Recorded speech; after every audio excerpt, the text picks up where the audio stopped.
ထောပတ်နဲ့တင်တင်လေးနဲ့အရသာဆွစိတ်လေးရန်ကိုစားလို့ကောင်းတဲ့ပဇွန်ထောပတ်ကိန်းလေးကိုဒီနေ့တော့ဝေမျှပေးချင်ပါတယ်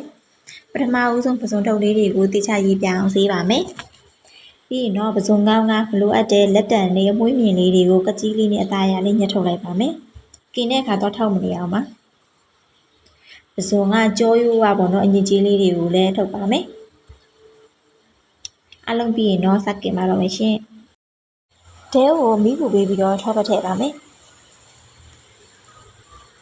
ထောပတ်ထည့်ပြီးရင်တော့ခုနကတော့ပဇွန်ထုတ်လေးတွေကိုစပြီးတော့กินပါတော့မယ်ရှင်ရေတွေတော့မထည့်တော့ဘူးပေါ့နော်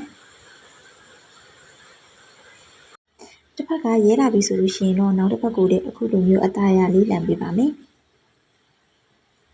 အခုလိုမျိုးပဇွန်လေးတွေကအရဲလာပြီးအကျက်ယူသွားပြီဆိုလို့ရှိရင်တော့ပေါ့နော်တအားအကျက်နေအောင်မထားတော့ဘဲနဲ့မီးဖို့ပေါ်ကနေချပါမယ်ဒီလိုနေထိုင်ရုပ်လေးဆိုရင်တော့ရပြီပေါ့နော်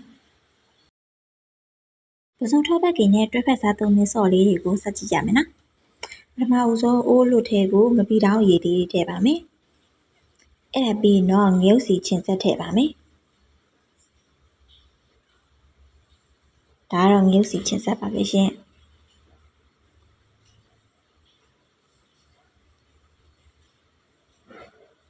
သူတို့နှစ်ခုကိုခဏလောက်တည်ပေးထားပါမယ်